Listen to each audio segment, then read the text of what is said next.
Maulan na umaga po sa atin mga ka-person. So for today's video na suspended nga pala yung pasok namin for today. Dahil nga sa walang tigil na pag-ulan dito sa Luzon, kaya naisipan ko na may parcel nga pala ako, kaya why not nabuksan ko na lang. Dahil nga wala naman tayong ginagawa, so magbubukas na lang tayo ng parcel.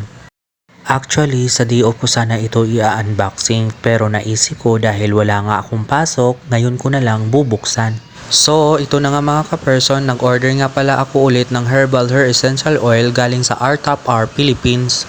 Siya nga pala, pangalawang order ko na nga pala ito. Kaya nag-order ako ulit dahil nakita ko yung pagbabago sa aking buhok.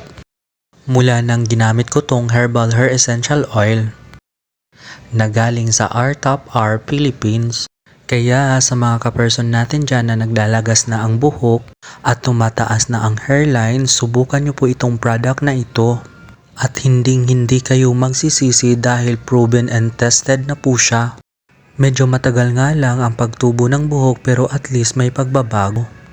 Dahil hindi naman ganun kadali yan ang pagtubo ng buhok, lalong-lalo na pag mataas na yung hairlines mo, kailangan pagtiyagaan talaga nating pahiran at least twice a day para madali nating makita yung resulta.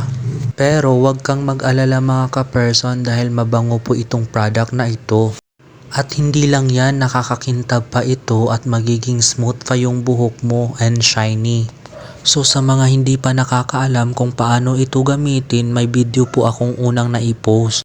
Tingnan nyo na lang po doon para alam nyo kung paano siya gamitin. At wag po kayong mag-alala mga ka-person dahil FDA approved po ito. Hindi po masisira yung buhok nyo. Kaya sa mga madaling malagas na ang buhok dyan at mataas na ang hairline, wag nyo pong kalimutang maggamit na ng ganitong product. So sa mga gustong mag-order dyan, ilalagay ko na lang yung link sa yellow basket para maiwasan nyo yung mga picking produkto. Thank you for watching. Don't forget to follow for more unboxing videos. Bye! Ingat!